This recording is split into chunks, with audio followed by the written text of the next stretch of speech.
Hey guys, today we're going to be talking about hazardous waste. Hazardous waste can be defined as any waste that threatens human health or the environment. There's two broad categories or classes of hazardous waste. The first includes the persistent organic pollutants, those that come from the petroleum industry, chlorinated hydrocarbons such as PCBs, DDT, and dioxins. The second major class, of course, are the toxic heavy metals. This would include mercury and lead, neurotoxins, and the carcinogens cadmium and arsenic. There are priorities when dealing with hazardous waste, and I think most analysts would argue that prevention is key, right? Let's not let the cat out of the bag, so to speak. Can we change industrial processes to eliminate the use of harmful chemicals? And if we can't do that, well, then obviously we're going to have to clean it up and store it.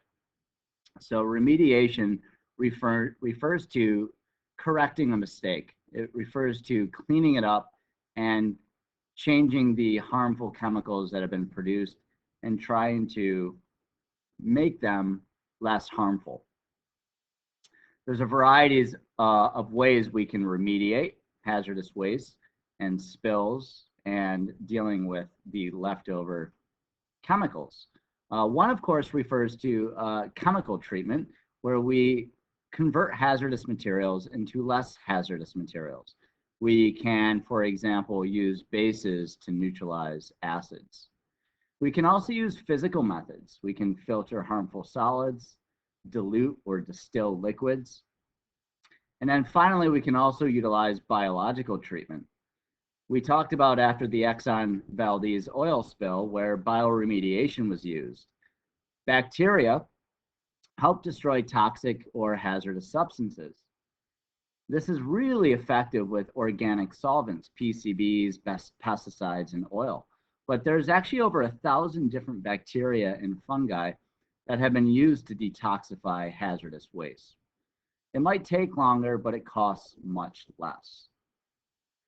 Another example of remediation is where we can use plants, both natural or modified, to absorb, filter, and remove contaminants. We call this phytoremediation, where plants act like pollution sponges. For example, willow and poplar have been used to mop up organic contaminants, and Indian mustard has been used to absorb toxic metals like lead and arsenic. We can then harvest these plants and incinerate them after the fact.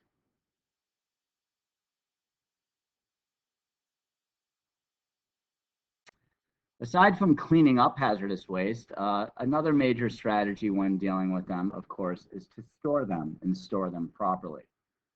The EPA has been charged with managing hazardous waste in the United States under the federal law RCRA, Resource Conservation and Recovery Act of 1976.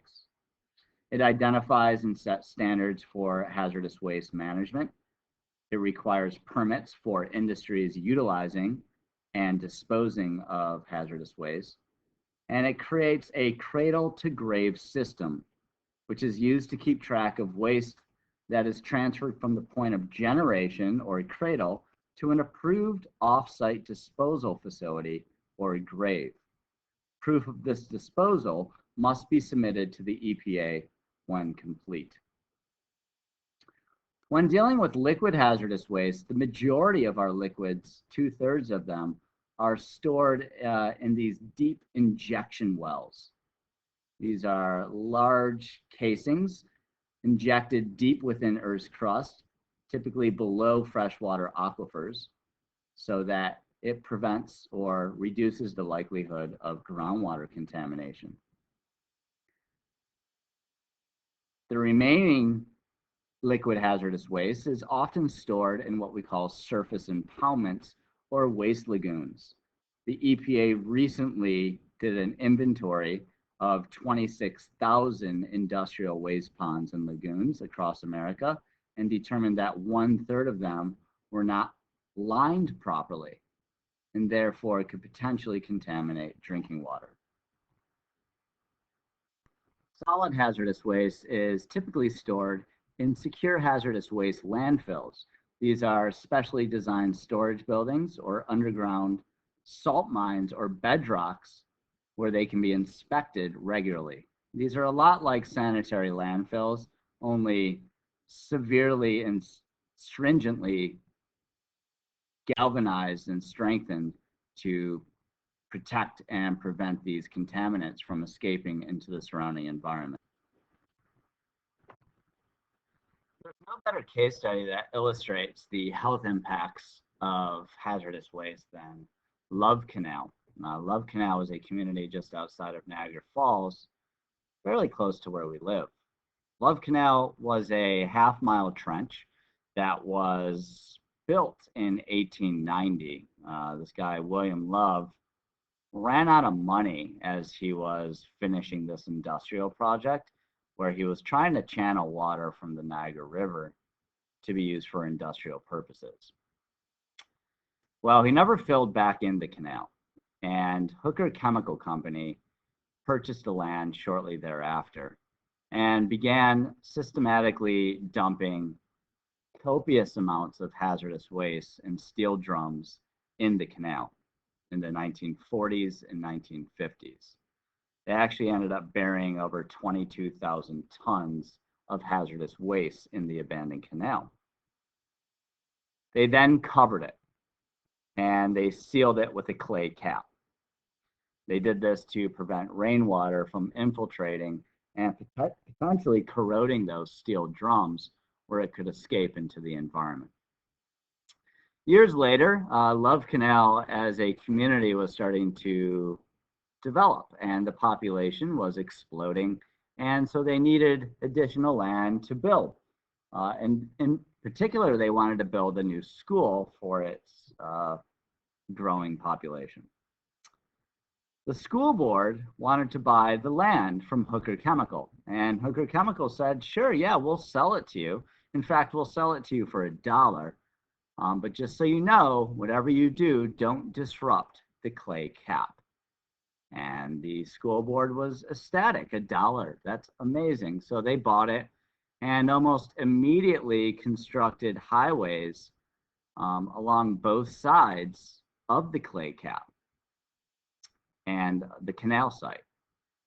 And shortly thereafter, what they started to realize that after large rainstorms, the corroding steel drums inside the actual Love Canal started to leak, and noxious fumes and pools of thick black sludge seeped into people's swimming pools and basements.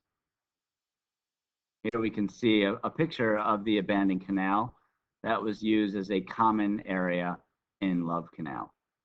You notice both sides have a highway, which would have squeezed and certainly changed the hydrology of the groundwater such that it would disrupt the clay cap and result in the movement of some of those hazardous materials into groundwater supplies. Here's a look at a tiny fraction of the excavated waste during the cleanup efforts. A lot of these barrels were filled with chemicals like PCBs, dioxins, and other organic compounds. By the late 1970s, school children started to develop rashes and respiratory problems after playing on playgrounds that overlined the actual canal itself.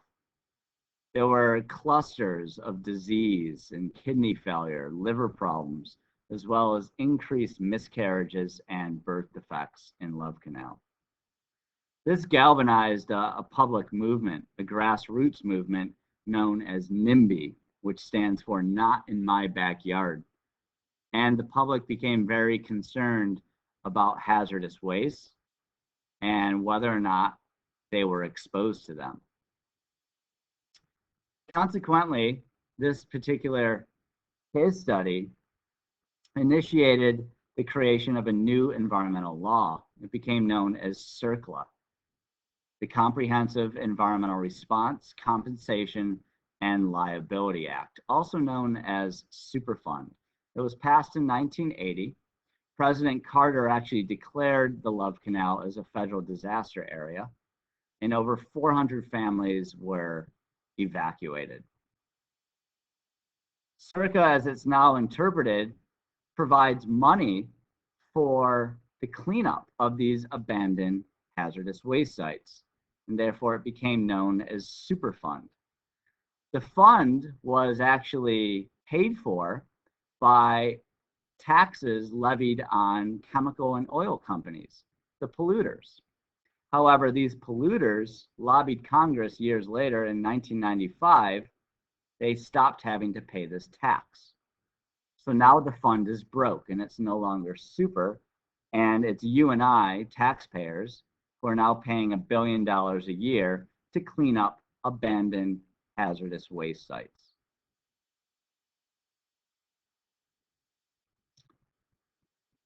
In order to clean up these abandoned hazardous waste sites, they first had to be identified. So CERCLA charged the EPA with identifying the potential hazardous waste sites, also known as brownfields. These are industrial areas that have been abandoned that are potentially contaminated. Once they're identified, they're then put on the NPL, which is a national priority list. And that's sort of a triage to determine which ones are the worst offenders. There's 1,300 hazardous waste sites currently on CERCLA's Superfund, and 340 of them have actually been cleaned up. At least 10,000 additional sites, many argue, should be on it, and it would cost taxpayers another $1.7 trillion to clean it up. In 1984, an amendment to CERCLA gave citizens the right to know what toxic chemicals are being stored near their home. This became known as the Toxic Release and Inventory. And still to this very day, if you guys move to a new community, you can get on EPA's website to determine if and where any hazardous waste might be stored. That's it for today, guys. We'll see you soon.